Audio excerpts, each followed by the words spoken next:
Obviously, moments in the first half, they had a couple of great chances, and also they got into some super positions, but they just couldn't make it pay. There wasn't much they could do about it in the end, was there? There wasn't anything tactically that they could change, really. No, I think that the FA Cup is a game where you get tired mentally a lot. I mean, the build-up to the game is unique, and I thought the Sunderland youngsters paid the price for that build-up today. I thought they tired earlier than they would have done normally.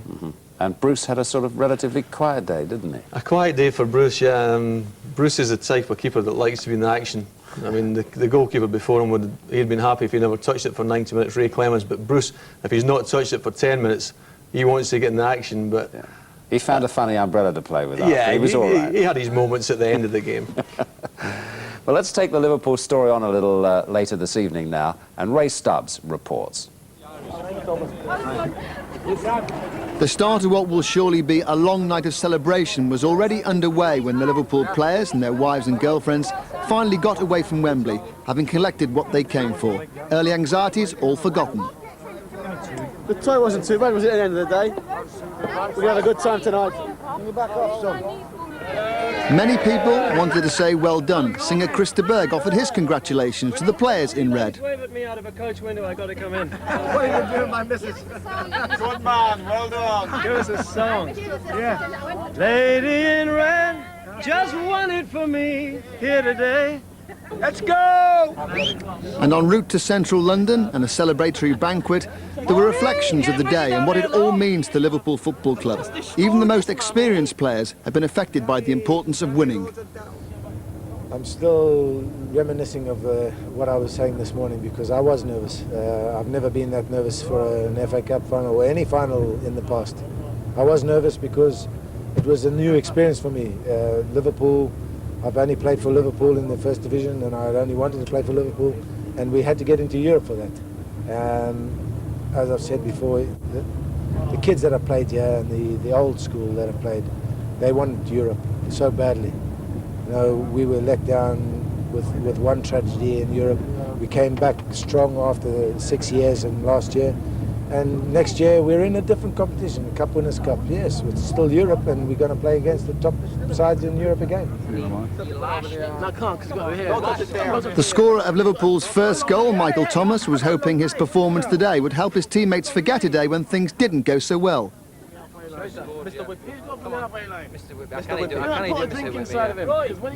Do they often remind you of the goal you scored for Arsenal that cost Liverpool the championship? Only one person, that's John Barnes. I room with him all the time and they stop saying, you got to repay us back, you got to repay us back. And hopefully they've done part of it. Hopefully next season we win a few more trophies.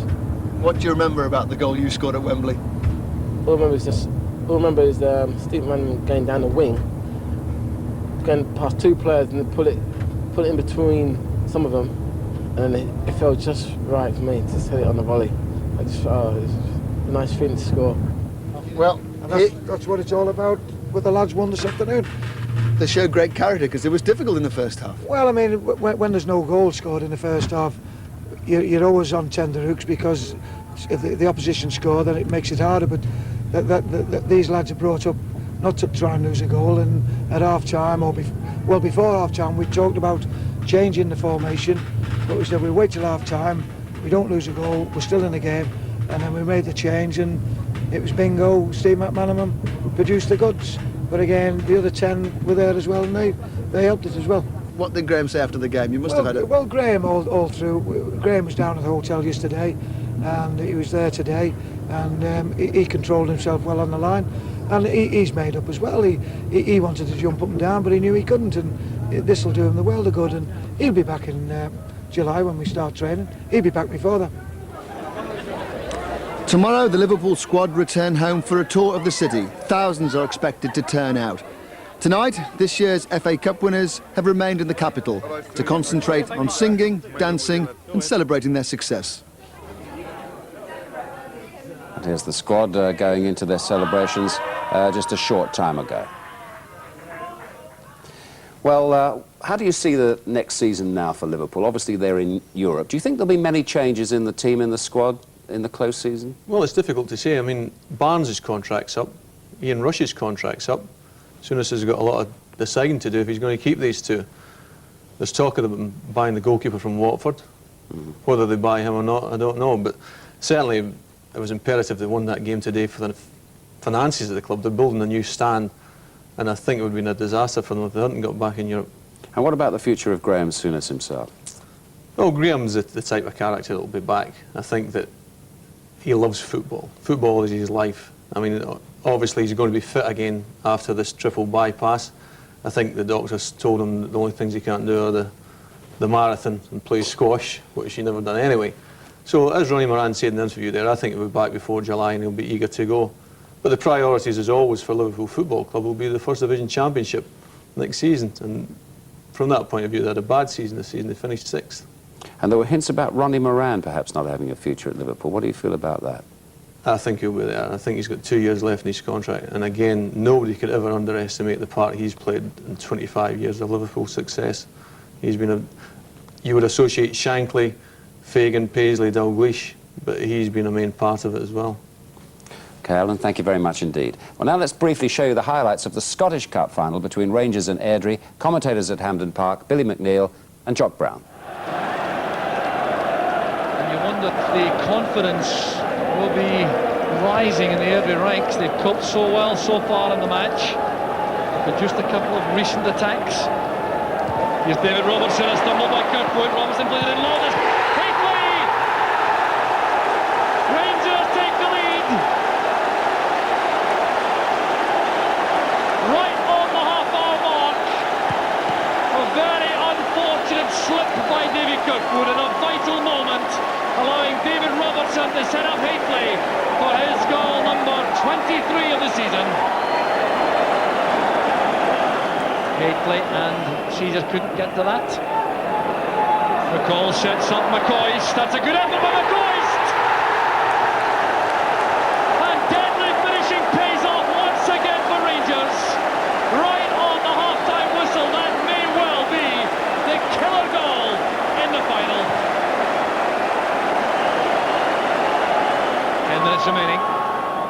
Here's David Kirkwood. Breaks there for Smith. And at the goal for Airdrie. The cup has been thrown back into some doubt by a magnificent strike from Andy Smith.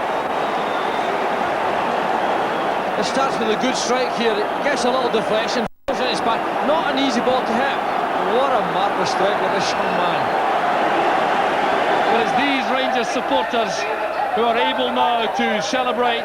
But here comes Richard Gough to collect the trophy. And it's congratulations to Rangers, the 10th Scottish Cup winners for 1992. Applauded all around the stadium. The climax to a wonderful season. Cup and league double for Rangers north of the border. And the 111th FA Cup final has gone to Liverpool, the conclusion to another great competition, which didn't produce a shock today, but produced some wonderful stories over the last few months. Good night.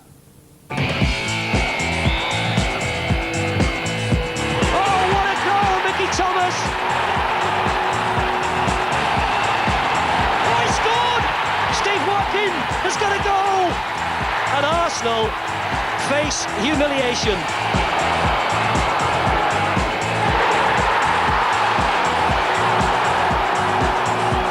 Oh, Wilkinson! It's there!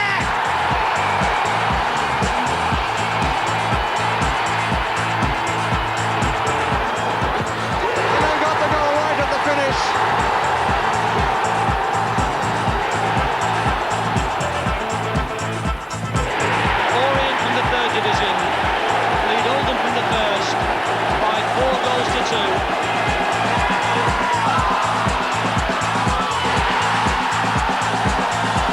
Hughes! Oh, that's over the top of the youngster Lee Jones. Is he going to be the hero? He is! He scored!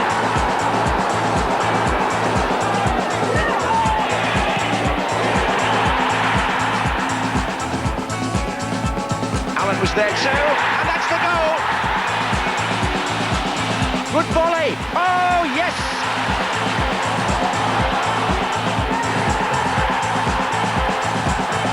Williams, what a goal! Young Ryan Giggs cannot afford to miss.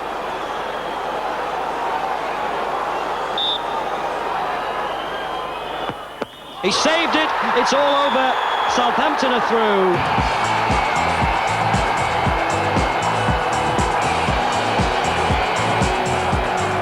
There goes Pearce. Where's his right foot? There it is. And there's the third goal. And it's Graham Stewart with a great run for Chelsea. And he scores.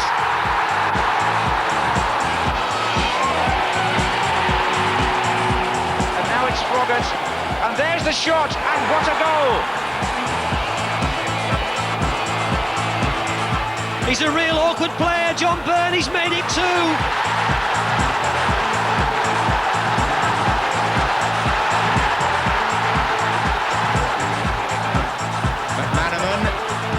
Rosenthal, McManaman, and they're in front.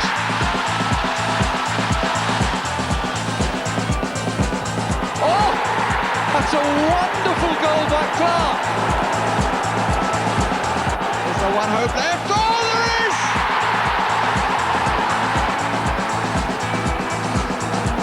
Oh, and he dropped it, the goalkeeper, and that's an absolute gift. Thomas, great chance again, and this time Thomas scores. And a good header, and a great header to make it 2-1, and Sunderland have struck back again.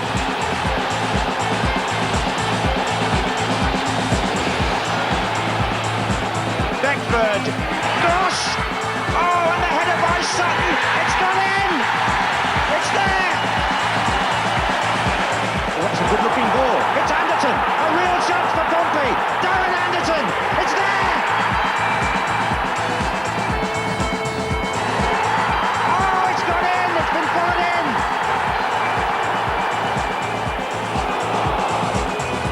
This is goal. Well, John Beresford has to score.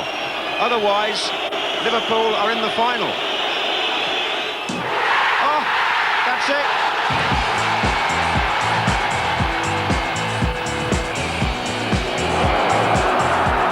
Thomas's shot. Oh, that's a fine goal. Thomas through the middle again. Michael Thomas. Rush. 2-0 Liverpool.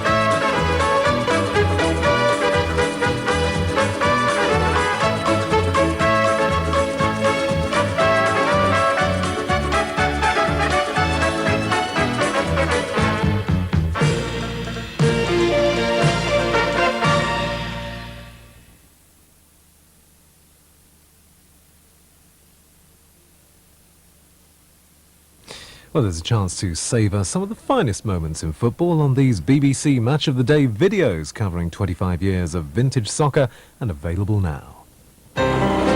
New for Tuesdays on BBC One, the boys are back in town again.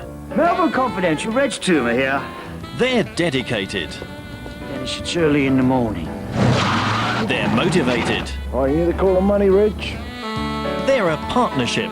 Mate, if they had a degree in whinging, you'd have a doctorate. They're the Boys from the Bush. A new series starts Tuesday at 9:30, BBC One. Now taking Saturday night into Sunday morning here on One, one of the big names of the musical theatre, Elaine Page, in concert.